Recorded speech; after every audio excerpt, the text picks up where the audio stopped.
Amir sir, I can't say this is a dream come true because I've never imagined something like this. I didn't know it was possible. Because you've always been someone, I imagine that you're in a different part of the world and you're not reachable. But today you're right there. I was actually 2 feet away from you, so this feels surreal. And after coming into the industry, I've heard a lot of stories about you, how disciplined you are and how you approach a character. And one such stories was this that I heard and I was blown off. Apparently, a few years ago, you had to be part of a commercial for Coke, the Chota Coke, and your team had come over to put up a presentation. And when they came over, they asked you to play a Hyderabadi panwala. And at that point, the presentation was over, and you said, "What kind of accent do you want me to have?" And then they said, "Sir, just Hyderabadi panwala," and you ended up saying there are 6 different types, and they ended up taking notes and going that day. I don't know if you remember, but one of the persons who was there, they told me this, and I was thinking, oh my God, I always thought I was prepared before a particular role, but that's when I realized, no, that is not called preparation. You need to be this aware of it. So you've inspired us so much, and I would gladly or proudly say that all these days I was on the other side where I would listen to stories about you. So today I get lucky and I go home and I'll tell people I spent time with sir, and these are the stories I have to say. So thank you so much for today, sir. It's an honor that we have you here. Thank you very much. And Sai Pallavi, I know that you just spoke about rejecting a fairness cream endorsement, and you said that you also felt like different from the rest of the entertainment industry. Do you want to speak about how you came into the entertainment industry and why you felt different coming in? So firstly, it's just that we grow up seeing a lot of people who have perfect features, a perfect body. Mm-hmm. So I always thought, on screen, we see them and then we feel that, they're perfect. Excuse me? On screen you meet perfect features Exactly. and perfect creatures? Exactly. That is what we believe, because she looks that beautiful, she looks that fair, she's got perfect features. We consider them to be actors and actresses. So that's how I was. I grew up seeing Trisha and Simran and all of them. They had perfect figure, they had great body. But then there was one point at which I didn't know whether I wanted to become an actor. But I always had this insecurity when I was in Georgia doing medicine. So I was with these Georgians, people who were very fair, and then they didn't have pimples, but I had all of this. And I didn't know whether I could accept this or accept myself for who I was. And then I come back to India, and I'm so happy that Alphonse picked me for Premam. I was so nervous the day the movie got released. I was wondering, what if people abroad are going to be there teasing me, what are Raga is going to say? They're obviously going to say, I don't look like Simran, I don't look like Trisha. So this is going to be bad news for me. And then I ended up seeing tweets after I went back to Georgia. People were actually happy seeing someone in their own skin. And that made me feel so confident about myself. And then I wondered, okay, maybe that is all it is. Maybe if there's somebody up there, a lot of people will feel very happy about how they look.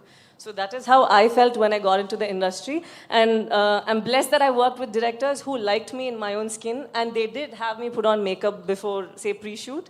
But then they saw that it was not the real me, and I couldn't emote as much as I did without makeup, so they asked me to take it off. So finally, this is where I am, and I'm personally very happy that I happen to be the one over here, really. Really. Generally look at the whole population and we think that there are few people who are mocking at people of this color, but honestly speaking, when I was in school and college, I grew up with friends who would look at a girl who had a darker boyfriend and say that, hey, you can actually do better. You're way out of his league. And when you see a guy with a girl who's a little darker, you end up saying, I think there's something else this guy is. What does he see in this girl? So we end up saying such things, and it's just no person who is there trying to make you feel bad. It's just us. We must have at some point of time passed that comment, and right now it's coming back to us. It's just a boomerang. So when we start putting out positive views about how we feel about others instead of pointing, and another thing is social media. Right now, just because you have this curtain of anonymity, you end up writing whatever you want. You just say something when you're not in a very good mood, but the problem is it affects someone else somewhere else. So you have that power to actually create a change. Come on, I just told you that I felt insecure. I didn't see any of you. But come on, few of you from here would have said something sweet about me, right, when the film released. So I believed that and I took it, and that's how I felt good. So I think it's just about, it's nobody else. It's not like the world is trying to bring you down. You were there, and it can even be us. We were there at a very naive period, at a very bad period where we said some wrong things, but it's time we change. We know that it is possible for us to sin, but then it's important for us to consider or respect others' feelings and accept them for who they are. Just look at their character and just fall in love. That is all. I'm 27 years old, and I haven't come across even one woman who hasn't been harassed. And that's a very sad thing. But fortunately, everybody walks around putting on a smile and as if nothing even happened. It shows that we're much more stronger and we think of this body as an instrument. But that does not mean that we shouldn't share our experience with another person for two reasons. One is that you don't want the offender or the perpetrator to do this to another person, and you just want people around to be aware of it. And most of the time it's from our, say, by our relatives or someone whom we know. So it's a sad thing, again. And secondly, by sharing this experience with another person whom you trust or whom you love, say mom, dad, friend, your spouse, anyone, you end up feeling a little bit liberated, a little bit better, I hope, and not as traumatic as you did. So these are two things that I wanted to mention. But another thing was, apart from safety and asking for better punishment for the perpetrators, I think it's important for us to we are in a very beautiful time where we focus on equal pay, gender equality, and a lot of things. And I think it's important that we even stress on discipline. I know it's a word which we've learned in school or in college, but honestly, it starts from home. It's simple, where you just notice how your children behave over a period of time and you correct them. You can't put the burden on the society and on the cops, on the institutions that they are in for discipline. Because once you teach your children how to be, you teach them humility, you teach them how to be humane, I think that will make the world a better place. You have to be better examples, I think.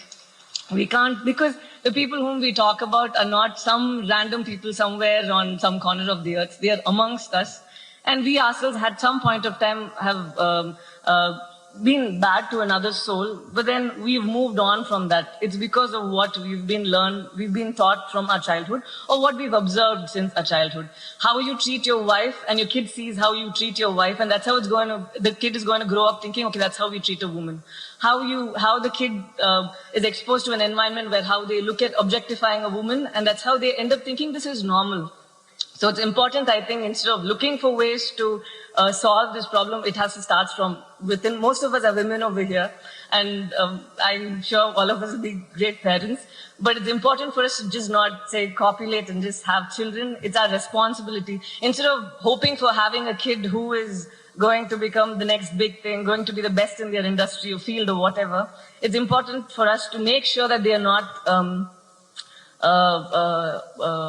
a pain or some kind of a disturbance to themselves and the society. That is our responsibility. Adimana bhadyata. It's not like it's something which we have to do. It is our duty, because you've brought in a being into this world. Make sure that it does not cause any harm and leave it at that. It's okay. Whatever happens next is up to God and its own talent. So thank you so much for this opportunity. I hope I could just connect with you all in a level that I could from my own experience. And thank you so much for whatever you've all done to make us feel safe. Thank you so much again.